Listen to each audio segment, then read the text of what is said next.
Georgetown forecast from the Hip Radio Network Weather Center. Cloudy skies expected today with daytime highs approaching 78. Southerly winds 5 to 10 miles per hour. Cloudy skies expected again tonight. Lows dip down to about 65. Highs level off around 85 tomorrow. Lots of sunshine outside. Dry with temperatures well above average Wednesday and Thursday and highs in the upper 80s. That's a look at your forecast. I'm meteorologist Paul Trombley. Currently, it's 62 degrees.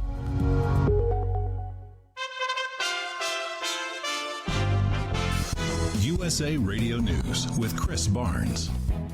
The U.S. Senate worked over the weekend to try to pass a coronavirus-related economic stimulus package, but failed to do so. The trillion-dollar bill not getting enough votes last evening to clear a procedural hurdle, as Democratic leaders have signaled they have concerns about the bill. Republican leader Mitch McConnell. I can understand obstruction when you're trying to achieve something. This obstruction achieves nothing. Democratic leaders claim the bill is giving too much to big corporations and businesses, while it should be giving more to American workers. The measure would provide payments of $1,200 for many Americans, with more for each child in a family. The numbers of confirmed coronavirus infections are still soaring, 335,000 around the world. The United States has over 33,000. And this is USA Radio News. Balance of Nature, changing the world one life at a time. Well, the energy is good. You know, you hear the commercials and it sounds, pretty hokey, to be perfectly honest. But I used to get tired at early afternoon, and now I don't get tired till evening. And I don't get sleepy as early as I used to. And I definitely have more energy. I have fewer aches and pains. I haven't had any colds. It seems to be working. So we'll keep going with it.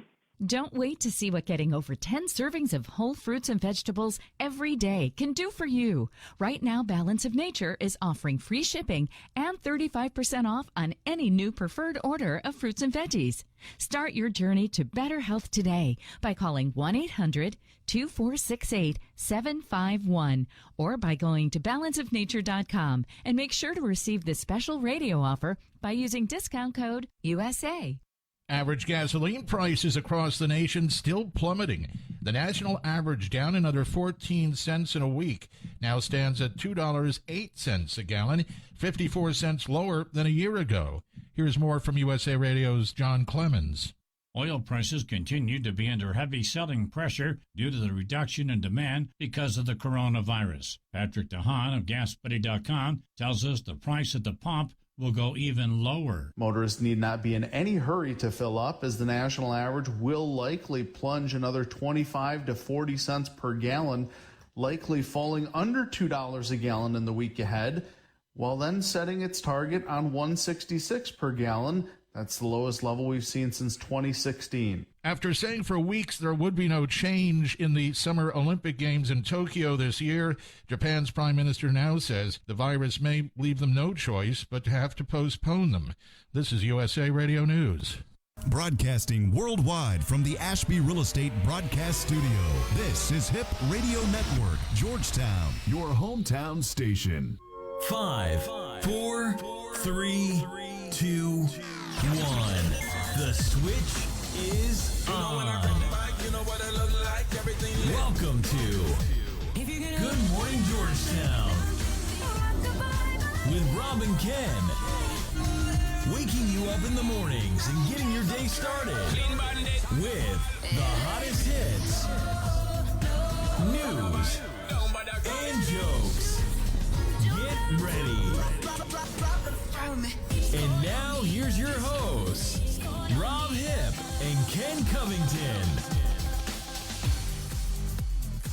Well, good morning, Georgetown. Thanks for joining us here for another edition of Good Morning Georgetown. Time now, just a little, about 8:22. We've got a special guest here joining us today, as I know a lot of folks are very concerned about the coronavirus, especially here in our community in Williamson County. With those confirmed cases now, I believe at 9 as it last stands. But again, we do have a special guest that will be joining us today, Dr. Chau Nguyen of Ochna Health, and I'll bring him on here in just a little bit. But if you've got questions, please leave those questions on the Facebook live stream. If you're on the Facebook live stream, you can comment, leave those questions there, and we'll be more than happy to try to answer those with Dr. Nguyen as we bring him on here in just a little bit. So feel free to start asking those now, but I will go ahead and just trying to get a few things set up here this morning. I will go ahead and switch it over now to – 1 second here. Here we go. Something new we're trying this morning using Zoom. It seems like everybody's using Zoom now, trying to figure things out, but I'll switch it over now. Dr. Nguyen, can you see us this morning? Yeah, I can see you good. Thank you for having us today. Hey, you bet, man. Well, I appreciate you being here this morning and just chatting with us. You know, a lot of folks out there concerned about this coronavirus. We'll get to that in a little bit, but I wanted to give you an opportunity to really let folks know about yourself and kind of what you do. One of our sponsors here on HRN with Ochna Health. You've been look. It's not HIPAA if I say it, right? You're my doctor, and I appreciate you, man. So thanks for being here this morning, Dr. Nguyen. Tell us a little bit about Ochna Health and kind of how you got started here in Georgetown. Well, Ochna Health was started in 2016. I was working for a long time, and I'm looking for a way to deliver better care without focus on the number of patients I see per day. So I found Ochna Health in 2016, just myself on a membership model where you just pay once a month and get a limited care from us, whichever way works for you in the clinic, over text message, email, or video. And we have grown tremendously thanks to the community of support. And well, tell us a little bit more, you know, about what's happening here specifically. I know a lot of folks joining the stream this morning, and you've been, of course, in the medical field for quite some time, Dr. Nguyen. You know a lot about what's going on. Tell us a little bit about kind of what you've seen and you know, what you've really been experiencing here with this COVID-19. I know you've got a lot of information to share with us today. Right. So the COVID-19 is the disease where the virus is called SARS-CoV, the official name for severe acute respiratory syndrome, coronavirus 2. It's about 80% similar to the human coronavirus that's been currently in circulation, about 4 of them. And that's a common cold that you see, the sniffles, the cough, the sore throat. Now, this spreads similarly via droplets, and it can also be airborne up to 3 hours, but the chance of getting infection from the airborne is pretty small. It can survive on various surfaces, anywhere from 4 hours on copper to 24 hours on cardboard to 72 hours on plastic. But most of the time, most common disinfecting solutions will clear that pretty good with bleach and Lysol and whatnot. It will also be degraded by the UV light as well. In 80% of the cases, it causes a very mild illness, and that's why people say, "Well, what's the big deal? It's just a cold virus." Well, in about 20% of the cases, those that get sick will need to be hospitalized, and about 3% on average will need critical care and eventually might die from it. That's the experience we've seen worldwide.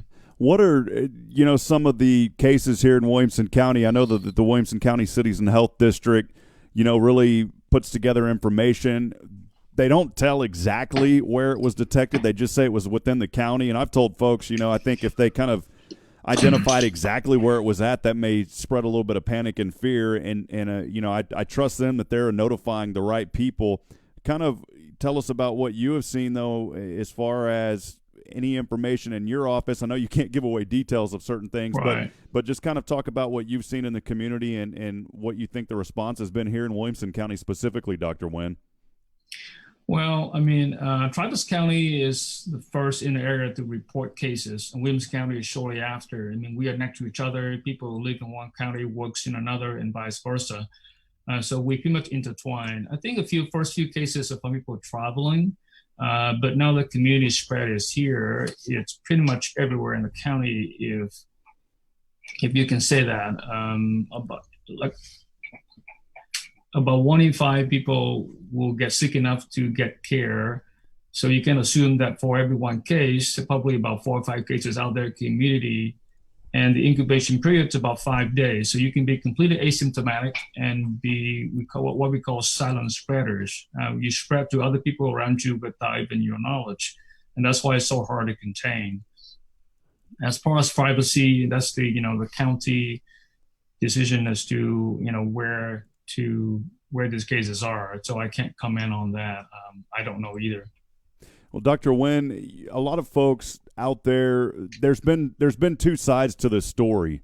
Some people have said, maybe people are overreacting, that this isn't that serious. And then there's other people that say stay indoors, don't get out at all. Kind of what is your thought on that? I know a lot of people in the community want to hear about that. We saw a lot of people down spring breaking at the coast. I was shaking my head saying, man, that's not a good idea. Yeah, I know. No, not at all. I think that there were 4 cases reported from the spring breakers coming back. Well, I think, it's not a panic, more like a healthcare system crisis almost, if you think about it.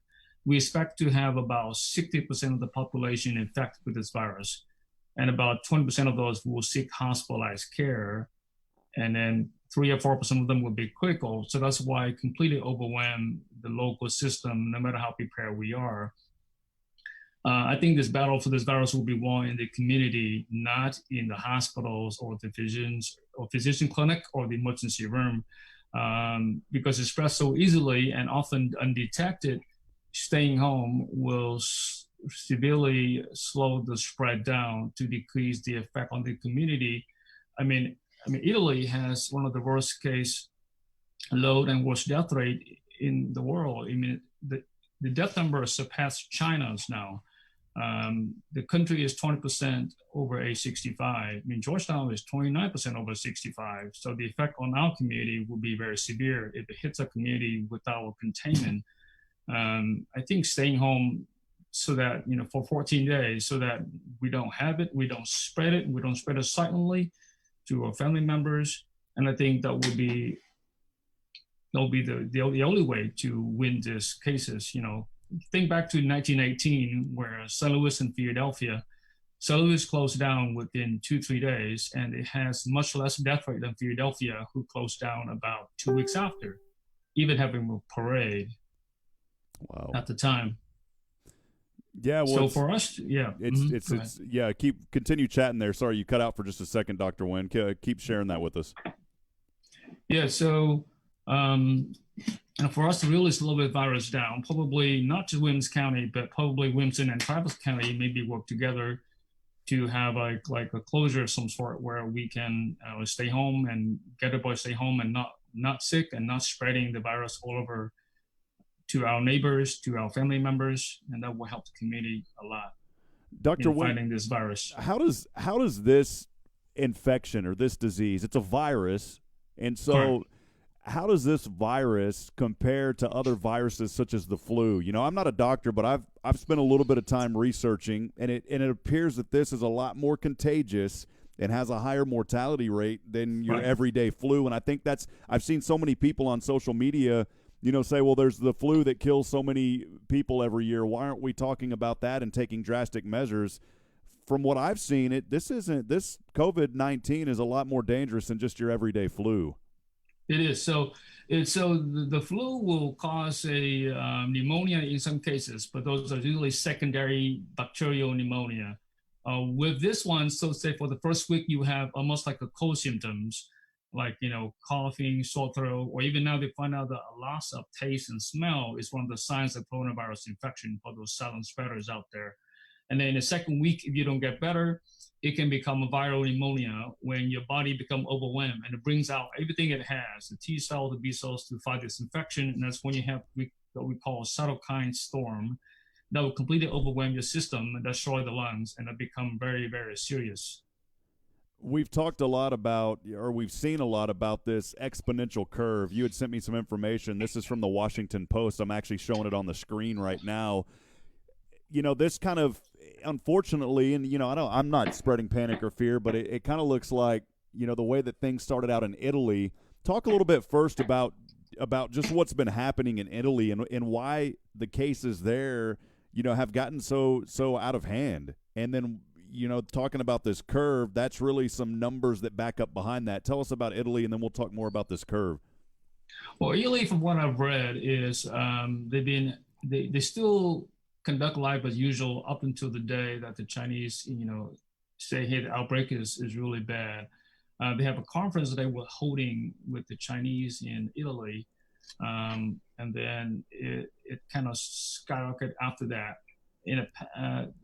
The Chinese system was completely overwhelmed, so they implement a lockdown. But reports saying that up to 40% of the folks in Italy break the quarantine, so they go out, business still open, people still go out. So the caseload, even now, it's been 2 weeks in the quarantine, is still going up.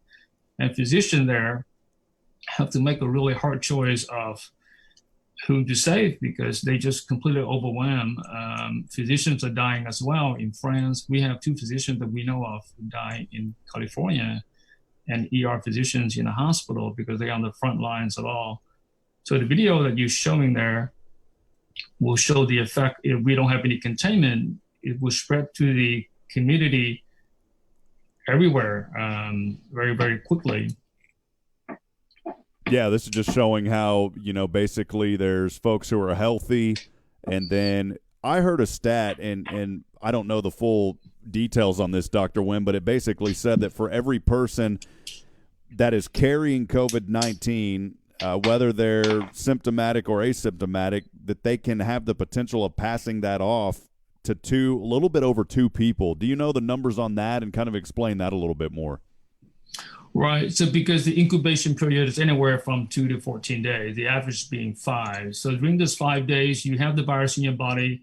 It caught you, you have it, you don't even know you have it. You go around, you talk to people, then you spread those around. Until the day you have symptoms, then you may seek care, you may not seek care. So when you show symptoms, say 2.2% later, you're still going to be spreading still. So the data from the Koreans and the China, it's about 3.5 people on average. The Korean was very aggressive, so their data is more accurate because they test a lot of people. They test everyone, so they know the extent of the disease much more than we do because we don't have enough testing here in the United States. Dr. Nguyen, we're told so often, you told me over the years, things that I needed to do, and then of course what happened to me in January, not eating healthy, and it kind of finally took a toll. So the old adage of listen to your doctor has never been more important. What message do you have for people? I think we've reiterated it so much, but what message do you have for people right now to let everyone out there that's listening know, what can I do to help prevent the spread of this? It's pretty simple, but coming from a doctor's mouth, go ahead and talk about that again.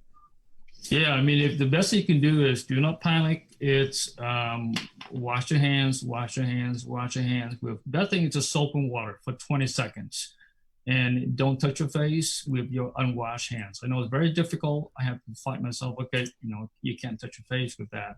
And that will slow the spread a lot. If you are sick, wear a mask to protect yourself from others, protect yourself from spreading to others. And if you are not sick, then wear a mask won't help you there.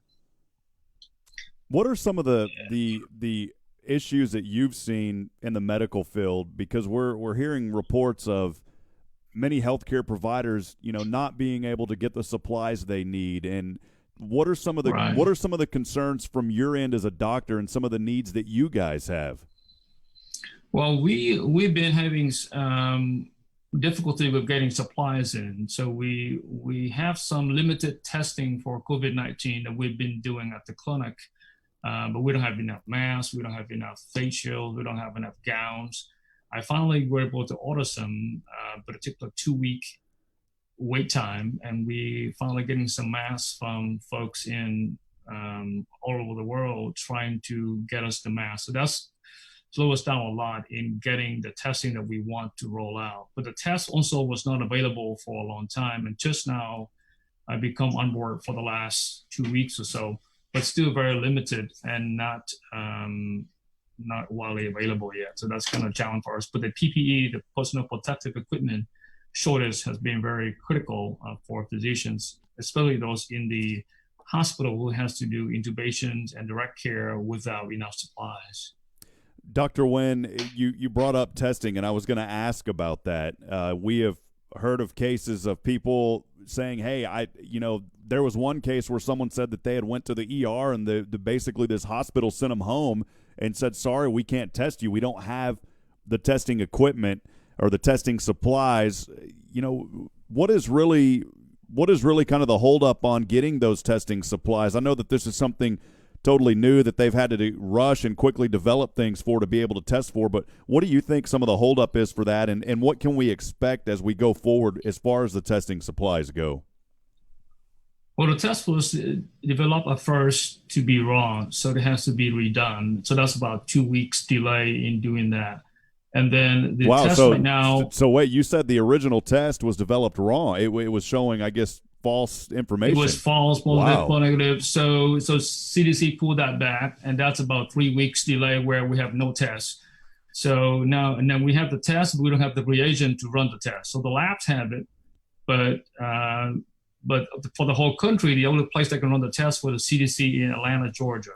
So every sample needs to be sent to Georgia to be processed. Well, that slowed down a lot, if you can imagine. So then the private labs can do their own labs now, a CPL LabCorp request. But then they're limited in the number of reagents they can use to conduct the test. So we can give them samples, but they can't do it. But the process is opening up now. So within the next 2 weeks, it should be much more availability of tests for everyone. But it's going to be the challenge on, say, how do you pay for it? I think ideally it should be run by the public health department and drive through for anyone who has symptoms, anyone who might want it. That's the only way we can contain it quickly and quarantine the folks who might be infected. Talking a little bit more about this virus is we're talking to Dr. Chau Nguyen here of Ochna Health in Georgetown, Texas. Appreciate you being on the show with us this morning, Dr. Nguyen. We're answering a lot of questions. We've got several questions coming in here on the Facebook live stream. We'll get to those. By the way, if you are on the HRN app this morning and you're not on Facebook Live, you can also text us those questions to 512-686-2030. Again, that number is 512-686-2030. Dr. Nguyen, talking about a vaccine, this is a virus. In a lot of cases, they're able to get vaccines rolling pretty quickly. There's already been some trials just a couple of weeks ago that I believe they started with 40 people. Can you talk to us about that process and how that is looking, and maybe when we can expect to see a vaccine here in the general public? The vaccine, from what I've seen so far, for this virus, probably won't be ready for another 12 to 18 months at the soonest. So maybe later this year, if we're lucky, but probably not until next year, most likely. Social distancing is still the main way we need to slow down this virus, and we might have to do this for a long time. This outbreak will probably last until May or June, and then it may goes away with the heat, or it might not. Nobody really knows, and it may be here for a while. It may come back in the fall and the winter. We just don't know right now. So a lot of unknown, but the vaccine probably won't be available for a while. There's some treatments that are being investigative, and it's coming on board, but we don't have a lot of data on that just yet. Dr. Nguyen had some questions coming in. This one from Paula asking, what if I don't have a primary care doctor? I think that's a very good question because there's a lot of folks also who are uninsured. So what about those that may not have a primary care physician? The health department would be the great place to get that. In Austin, there are community care that will, if you don't have insurance or you don't have a doctor there, they offer a way to test for free. But testing is so limited, so it's really hard. Even like for us at clinic, we only have like a dozen tests available. We don't have a lot, just because the lab just can't process the volume that's needed, and that's make it very difficult. Are you seeing cases of pneumonia in this area not related to COVID-19? For instance, my cousin was down in Rockport. She was in the ICU. She was running 103 fever. Wow. They tested her. They actually had her in quarantine. I haven't been around her in a very long time, but they had her in quarantine. They had her house completely sealed off. They wouldn't let anybody go in her house, of course, when all this started. But it turned out that it just was a case of pneumonia, Dr. Nguyen. So have you been seeing just regular general cases of pneumonia in this area not related to COVID-19? I haven't seen that yet so far, no. I have some cases of pneumonia without COVID-19, and not recently. I mean, in January and February, I've seen them, but not in the last month or so. At the time, we don't have any cases detected yet in the United States. But again, with community spreading, who really knows when it was here, because we just don't have enough testing to find out. There were some people, and I don't want to go down this train, but it may be more of a conspiracy train. But some people are thinking that this was already in the area in December. People were complaining about having just random fevers and not feeling good. How do you answer to those folks that are saying that? Well, I had to look back at the history. This was detected in Wuhan in late December. Mid-December is about when it was first found. Some physicians there sound the alarm, but was silenced by the government, by the Chinese government. Then it started to come out in January, and then mid-January is when the Chinese start to sound the alarm. Hey, this is spreading around the world. But at the time, people from Wuhan already go to the Lunar New Year. They spread everywhere, so it started to spread. I mean, I can't prove or disprove that. Like say, if you were in Wuhan at the time, you fly back to the area, you could have spread it, but really no way to know. But probably unlikely, though. Well, Dr. Nguyen, as we continue to talk to Dr. Nguyen here this morning of Ochna Health in Georgetown, Texas, thanks for joining us, to everybody out there as well. A lot more questions coming in here. We'll get to some of those here in just a little bit. I'm just scrolling through. Mel had asked a question here, Dr. Nguyen. If you've had the pneumonia vaccine, does that help at all?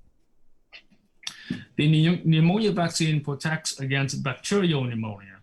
The pneumonia with the COVID-19 is a viral pneumonia, so the vaccines won't help.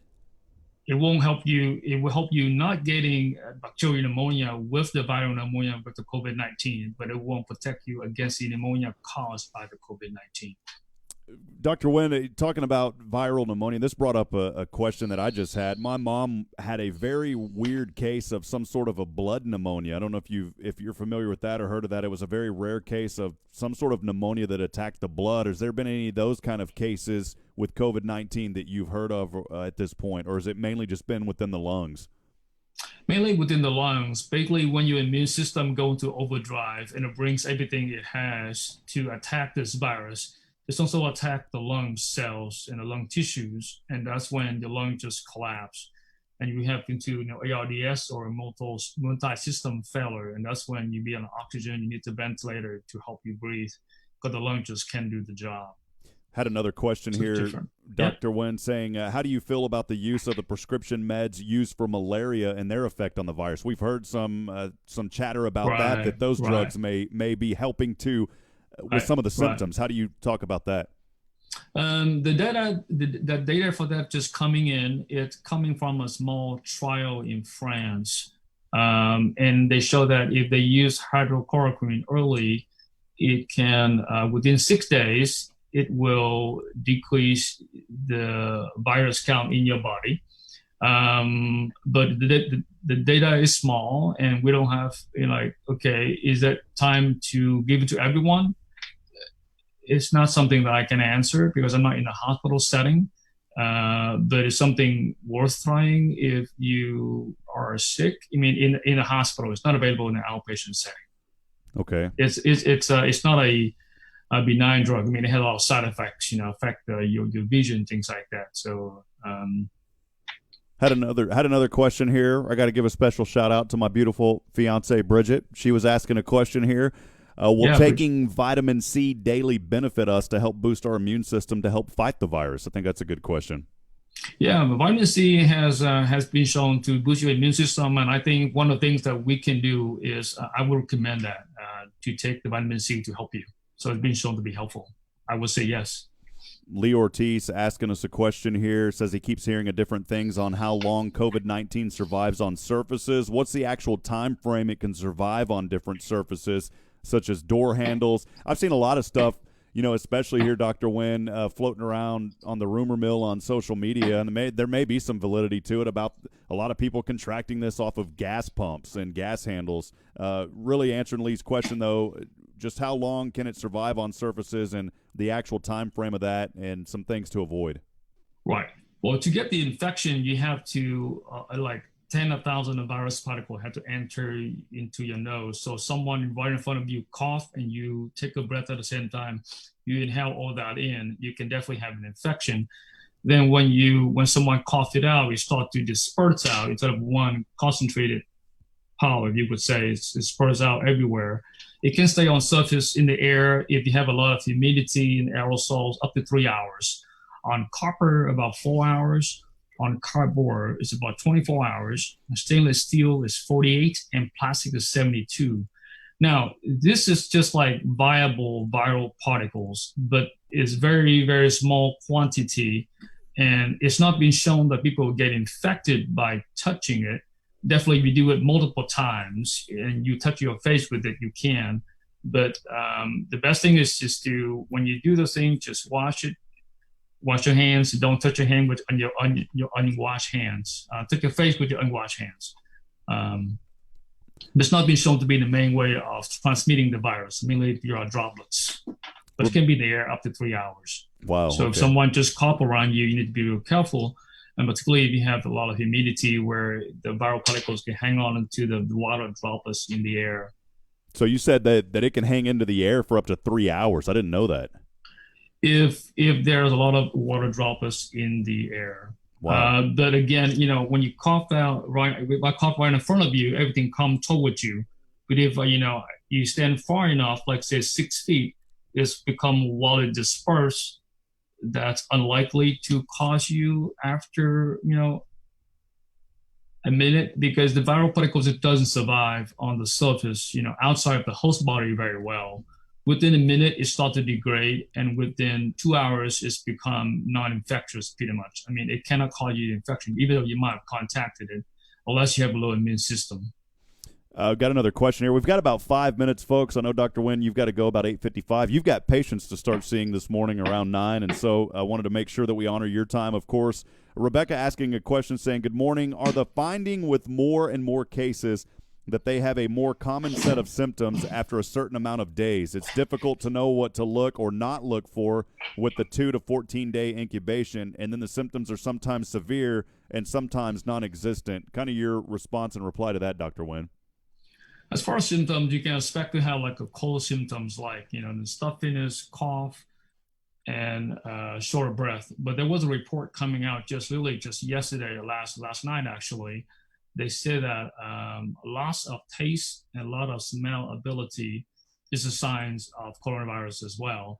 And one of my physicians colleagues in the ER confirmed as well. He said, hey, 5 of my patients with COVID-19 in New York City, where he's an ER physician, tell me that, hey, they have loss of taste and smell as well.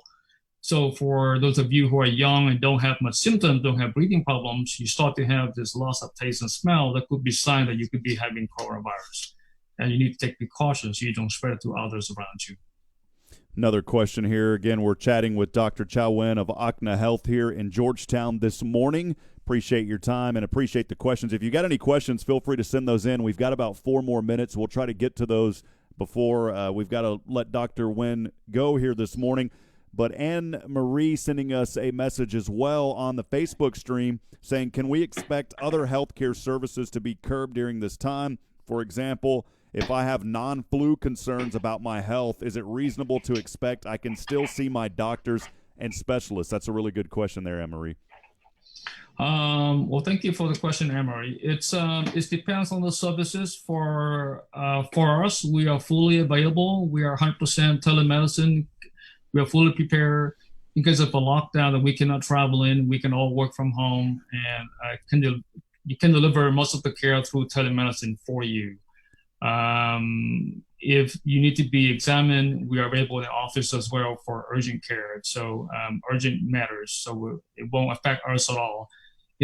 As far as the specialists, it depends on the specialist policies. So I cannot comment on that.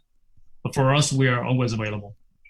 Dr. Nguyen, another question here as we've got about 3 more minutes. Again, if you've got any questions, feel free to send those in really quick. We'll try to get to them. Nancy sending us a question saying that she had heard that drinking warm fluids, something every hour, would help to keep mucus from getting thicker, causing issues. I heard something about people saying if you drink a lot of water, it moves the virus into your stomach and kills it. But again, Nancy had this question. There's a lot of things floating around on social media, Dr. Nguyen. Is there any medical truth to this theory? As far as I know, I don't see how that works. I mean, it makes make you feel better in terms of the fluids, make you feel better in the throat and decrease the symptoms, but it won't affect the virus, I believe. Okay. Another question here from Gina saying, can you test positive for the flu? Let's see. She's asking, can you test positive for the flu but could have COVID? Are the tests different? Yes. So if you test for the positive for the flu, for RSV, or for strep, your chance of having COVID-19 is extremely slim, also less than 2%. We've seen this where, almost when you see one, we don't see the other. So that's why some of the tests when we start seeing patients, we say, okay, let's do strep, let's do flu, let's do RSV. If you have one of those, you probably won't have COVID-19. The tests are different. Had one other. COVID-19 is a nose swab, a throat swab, and can also like a sputum when you bring your sputum into a cup for us to analyze. What are some of the preventative measures, Dr. Nguyen, that healthcare providers such as yourself that are taking there to help with this spread as well, to help contain the spread? That was another question that was texted to me. Right. The best thing you can do is to keep yourself in the best health. Make sure you get enough sleep. Make sure you eat right. Make sure you exercise. If you smoke, stop smoking. The tobacco will irritate your lungs. It increases the chance of you having more complications with this infection. Eat right, take vitamin C and take care of yourself. And if you are sick, stay home. Please don't go in. Dr. Nguyen, final thoughts here. We've got about a minute remaining. I want to thank everybody for joining us here this morning, and thank you for the valuable information that you're providing to our audience here. I think that it's something that folks need to continue to be serious about. Just your final thoughts and information that you'd like to relay to the general public, Dr. Nguyen. If this virus will affect our community a lot, and the best thing, the battle will not be won in the hospitals or the ERs, is won in the community. And so it's up to us to fight this outbreak by social distancing, by not spreading to others around us, our more vulnerable neighbors, those with chronic conditions. Like my father, he has asthma, he has heart disease, he has high blood pressure. If I'm sick and I bring it home to him, he will probably going to be in a hospital. So is my mom, she's in her 70s. So I think about them all the time. I got sick, what do I do? But so all of us need to stay home just to protect our neighbors, our parents, our grandparents, and hopefully someone else elsewhere will do the same for our parents if they are not here with you in the local area. Dr. Nguyen, that's the best thing you can do. Well, appreciate your time this morning. Final question for me and just for our audience out there. If folks are in need of your services, how can they get in touch with you and how can you help them out, Dr. Nguyen? Yeah, we have a membership program that we glad to help anyone without insurance. That's designed for folk without insurance. If you need help, reach out to us. Right now, we're overwhelmed with caring for our existing members, so we're delaying accepting new patients with wellness until probably April or May. But we're here for you, and that's the only reason why we're here. Well, Dr. Nguyen, as always, appreciate your time. Thank you for being on Good Morning Georgetown with us, and we need to listen to you. We always hear about people saying, I didn't listen to my doctor. This is the one time, especially, that we need to listen to our doctor. And so stay inside if you can, stay away from people, and together we're going to get through this. Dr. Nguyen, appreciate your time this morning, and maybe here in a week or so we can maybe have you back on and talk a little bit more if things change. Thank you, Dr. Nguyen. Yeah, things change daily. Well, thank you, Rob, for having us on, and hats off for the folks at HEB, at Walmart, at Target, CVS, Walgreens, and the hospitals being out there caring for the community. They are the real heroes. You got it, Dr. Nguyen. Well, thanks to them. Thanks to you and for what you guys are doing. Once again, that's Dr. Chau Nguyen of Ochna Health. Appreciate your time. Dr. Nguyen, one last thing, actually. What is your website address? It's ochnahealth.com, OCHNA health.com. The H is actually silent, so it's going to OCNA sort of. focus. Awesome. Okay. Well, thanks again, Dr. Nguyen. I know you got a patient you got to take care of here in a few minutes. Thank you for being on with us this morning. We sincerely appreciate your time, and hopefully we won't have to see you anytime soon, Dr. Nguyen. Well, thank you, Rob, and thank you for listening, everyone. Well, once again, that was Dr. Chau Nguyen of Ochna Health. Appreciate his time this morning here on Good Morning Georgetown, as we had a few moments there to catch up with him and just really understand more about this coronavirus and what is happening, and really trying to stay ahead. You know, as Dr. Nguyen said there on that interview, folks, it's critical that we pay attention. And we've seen cases to where young people, and not just young people, but multiple people down at the coast for spring break. And we saw those images coming out of Florida and even some on the Texas coast. And friends, it's not a time to panic, but it's a time just to really listen to your healthcare providers, to government officials, and to those that are really giving us information on what we should do to stay safe. And so if you do that, just watch out what you're doing out there, folks. Stay inside if you can, and just that social distancing. I know we didn't talk about that with Dr. Nguyen, but it's so important just to really right now stay. And I know it's hard because there's a lot of people like me who are huggers that love to hug people and shake hands, and it's been difficult not being able to engage with people and chat with people in that sense. And in fact, a lot of what we're doing now on here on Good Morning Georgetown has all just been remote, like we had with Dr. Nguyen this morning. So if you're someone out there that would like to provide information for this show, if you're a nonprofit or if you have a business and would like to be on the show, we'd love to hear from you. Feel free to comment here on the Facebook live stream, and we will continue to bring this show to you every morning. I know this morning we generally go from 7 to 9. We didn't start until a little bit after 8 today. I wanted to remind you, though, tomorrow we've got a good friend that'll be here about how she is helping local businesses in the Georgetown community. Rachel Hancock of Something Social will be on the show tomorrow by the same webcam stream that you saw with Dr. Nguyen. We'll have Rachel on. She'll be talking about what she is doing to help businesses down on the square. Wanted to remind you, too, that Roberts Printing and the Georgetown Poker Club accepting donations for supplies, looking for non-perishable goods, including, of course, canned foods and toilet paper and things such as that. We even had a request, somebody needing eggs, 2 gallons of water, and some other supplies just a couple of days ago.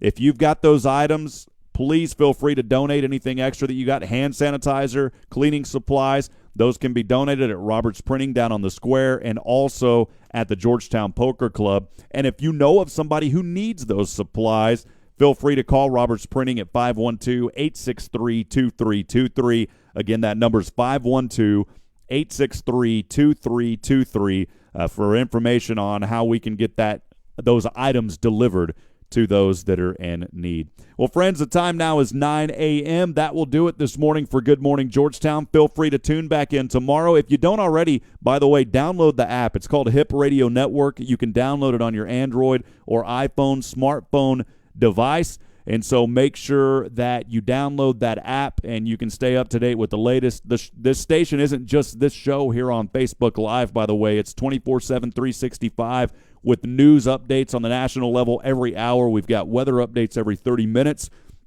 If you'd like to support this show as well, you can do that through hrngeorgetown.com. We've got a link there that talks about how to support not only this show but the station at large. If you're a business, I'd love to help you engage in the community and what we can do to help you, especially during this pandemic. Friends, I love you guys. I appreciate you tuning in to us whenever you can. Again, we'll be back on the air tomorrow morning from 7 to 9. Rachel Hancock from Something Social joining us from 8 to 9. She's going to talk about what she's doing to help benefit businesses here in Georgetown. As I end every broadcast, reminding you this morning, we're not strong enough alone to make it on our own. We need each other, friends. Provide a word of encouragement. Lend a hand of support. Somebody out there needs you. Good morning, Georgetown, and God bless. We'll see you next time.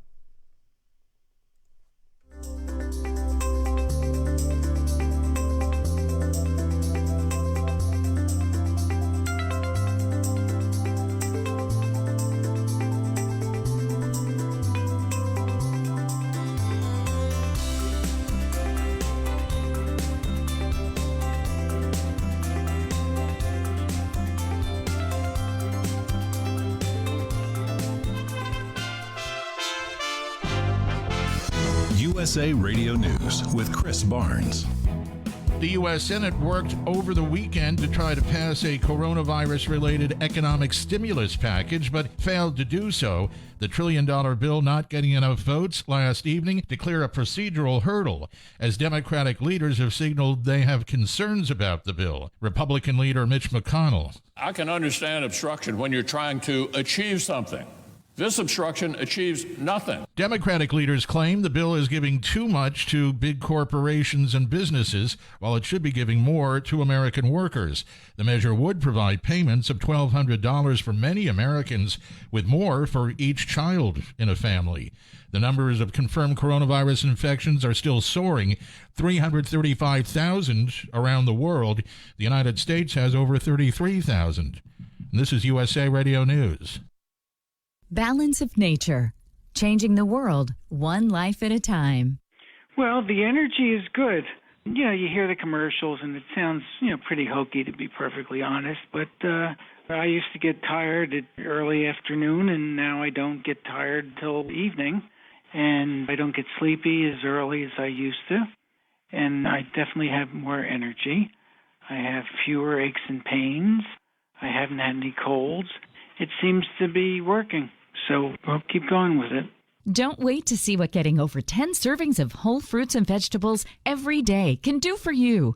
Right now, Balance of Nature is offering free shipping and 35% off on any new preferred order of fruits and veggies. Start your journey to better health today by calling 1-800-2468-751 or by going to balanceofnature.com, and make sure to receive this special radio offer by using discount code USA. Average gasoline prices across the nation still plummeting. The national average down another 14 cents in a week, now stands at $2.08 a gallon, 54 cents lower than a year ago. Here's more from USA Radio's John Clemens. Oil prices continue to be under heavy selling pressure due to the reduction in demand because of the coronavirus. Patrick DeHaan of GasBuddy.com tells us the price at the pump will go even lower. Motorists need not be in any hurry to fill up, as the national average will likely plunge another 25 to 40 cents per gallon, likely falling under $2 a gallon in the week ahead, while then setting its target on $1.66 per gallon. That's the lowest level we've seen since 2016. After saying for weeks there would be no change in the Summer Olympic Games in Tokyo this year, Japan's Prime Minister now says the virus may leave them no choice but to have to postpone them. This is USA Radio News.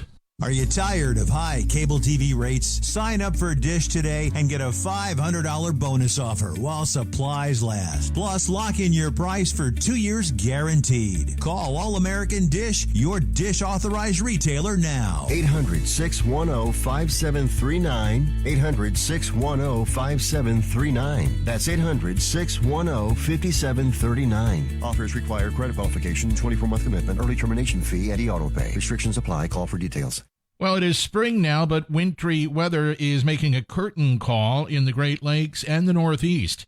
Two storm systems are bearing down on millions of Americans from Iowa to New England. The first system is pushing from the lower Mississippi Valley into the eastern Ohio Valley today, and forecasters say the second system will develop along the North Carolina coast today.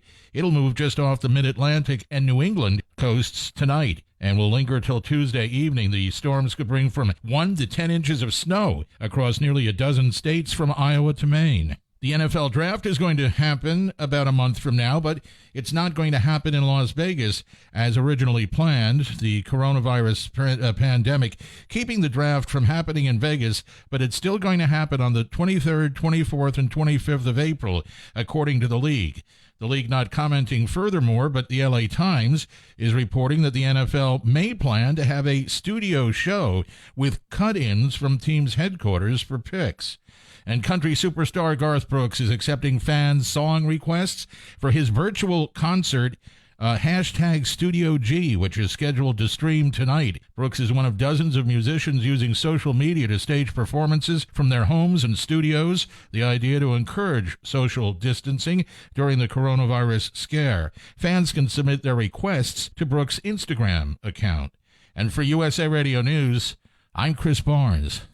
Here's your Georgetown forecast from the Hip Radio Network Weather Center. Cloudy skies expected today with daytime highs approaching 78. Southerly winds 5 to 10 miles per hour. Cloudy skies expected again tonight. Lows dip down to about 65. Highs level off around 85 tomorrow. Lots of sunshine outside. Dry with temperatures well above average Wednesday and Thursday, and highs in the upper 80s. That's a look at your forecast. I'm meteorologist Paul Trombley.